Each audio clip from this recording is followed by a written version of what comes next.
সেনাবাহিনীর সেনাপ্রধানের কিছুই বলার ছিল না। সকল সদস্যরা বলেছে ওই মিটিংয়ে, সবার যে মিটিংটা হলো, স্পষ্ট জানিয়ে দিয়েছে আমরা গণ অভ্যুত্থানের পক্ষে আছি এবং গণ অভ্যুত্থান সফল হয়ে গেছে। এই যে 10 পাতার কনস্টিটিউশন আছে, এটাই একমাত্র বাংলাদেশকে মুক্ত করার পথ। অতএব আপনারা যারা গণ অভ্যুত্থানে আছেন, দখল করুন গণভবন। আর mother of mafia Sheikh Hasina বলছে যে গণ অভ্যুত্থানের ছাত্র নেতাদেরকে আসতে বলছে যে আলোচনা করবে। কিসের আলোচনা? কোথাকার সরকার? সরকার বলতে এখন বর্তমানে নেই বাংলাদেশে। এখন জনগণের সরকার প্রতিষ্ঠিত হয়ে গেছে। আর 10 পাতা হচ্ছে নেতা, যাদের করা বলা হচ্ছে, যদি ওই 6 জন ভুলে তারা ভিডিওতে কথা বলেছে বলে তাদেরকে ডিবি অফিস ধরে নিয়ে গিয়েছিল। কিন্তু এই 10 পাতা সংবিধান অনুযায়ী কাউকেই প্রকাশ হওয়ার কথা না। অতএব প্রকাশে কেউ নেই।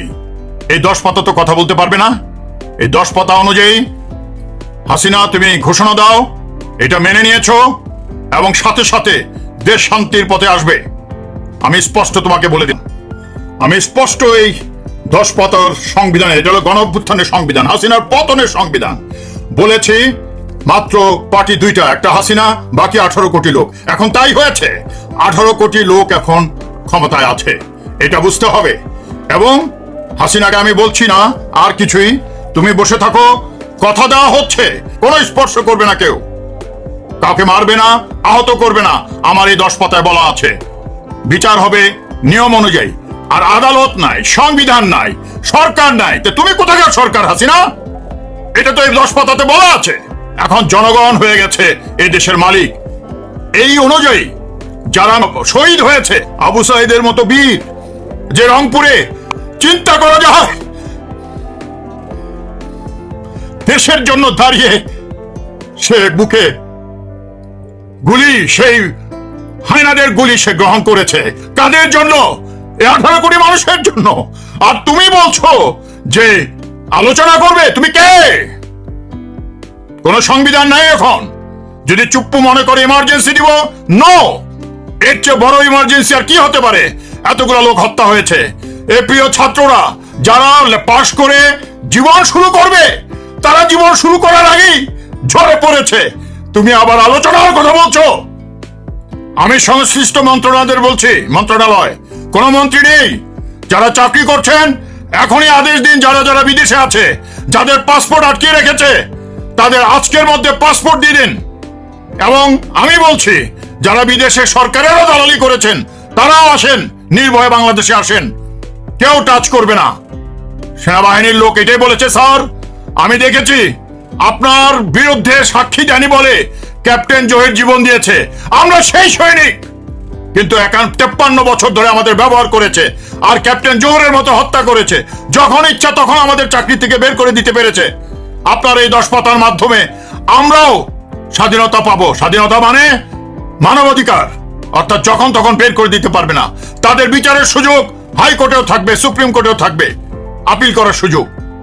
অতএব, এবং তারা এটাও রিকোয়েস্ট করেছে সেনাবাহিনীর যে স্যার আপনি বলে দেন সে মাফিয়া হাসিনাকে, সে যেন ভারতের যে লোকদের নিয়ে আছে তাদেরকে উইথড্র করে, নালে আমরা তাকে আক্রমণ করব। জনতার পক্ষে কোন সামরিক অভ্যুত্থান নয়। এখানে কোন ছাত্ররা কোন সামরিক অভ্যুত্থানের নামে নামেনি, দেশ রক্ষায় নেমেছে। আর দেশ রক্ষা মানেই হচ্ছে জনগণের সংবিধান, যেটা গত 53 বছর ধরে ছিল না। এটা বুঝতে হবে সবাইকে। এবং আমি কথা দিচ্ছি, কাউকে স্পর্শ করা হবে না। আগে কি হবে?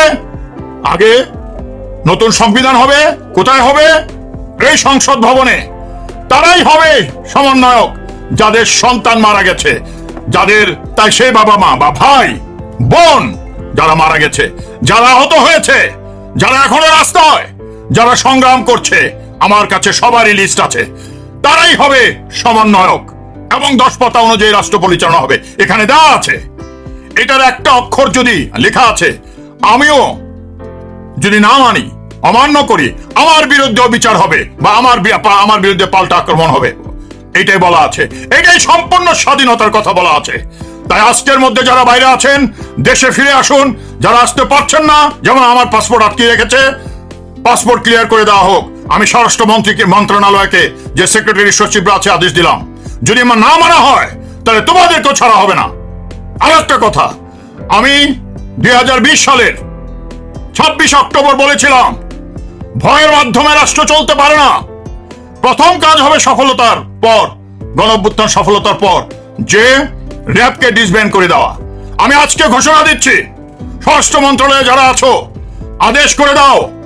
ওয়াকার, তোমাকে বলছি, আমি তোমাকে ধন্যবাদ জানাচ্ছি, তুমি জনতার পক্ষে এসেছো। এজন্য অত্যন্ত সর্বশ্রেষ্ঠ পুরস্কার তোমার জন্য অপেক্ষা করছে।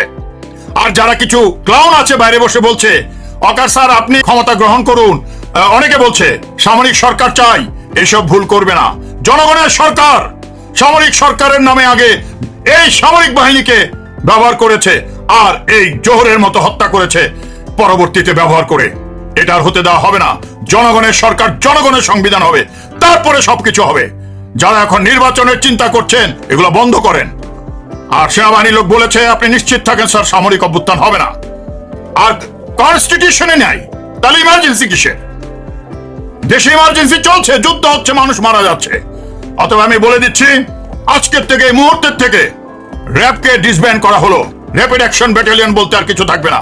ভয়ের মাধ্যমে রাষ্ট্র চলতে পারে না। জনগণের ট্যাক্সের টাকা দিয়ে এই র্যাব তৈরি করবে আর জনগণকে হত্যা করবে, এটা আর চলতে দেওয়া যাবে না। বাংলাদেশ বিশ্বের মধ্যে অত্যন্ত শান্তিপূর্ণ একটি দেশ হবে। অত্যন্ত অফ ল যাকে বলে, আইনের শাসন এবং আইনের প্রয়োগ, এবং আইনের প্রয়োগ যেন জনগণ করতে পারে, সেই জন্য জনগণের সংবিধানের কথা বলা হয়েছে।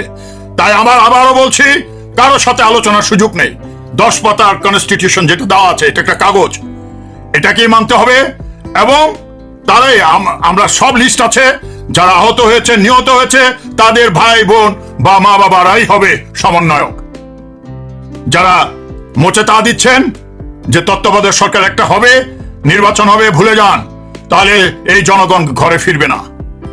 তাই হাসিনাকে বলবো, আর রক্ত নয়, তোমার ভারতীয় বাহিনীকে সরিয়ে দাও। আমাদের সেনাবাহিনী জেগে উঠেছে এবং এই 10 পাতা অনুযায়ী কাজ করবে, ঘোষণা দাও, তাহলে সবকিছু ঠিক হয়ে যাবে। যদি না দাও, তুমি তো নাই, ইউর গন। অতএব সে অনুযায়ী কাজ হবে, আমি যেটা বলছি। এবং সমন্বয়করা কেউ পরিচিত না এখন, ওই 6 জন ভুল করেছিল তাদের ধরে নিয়ে গিয়েছিল।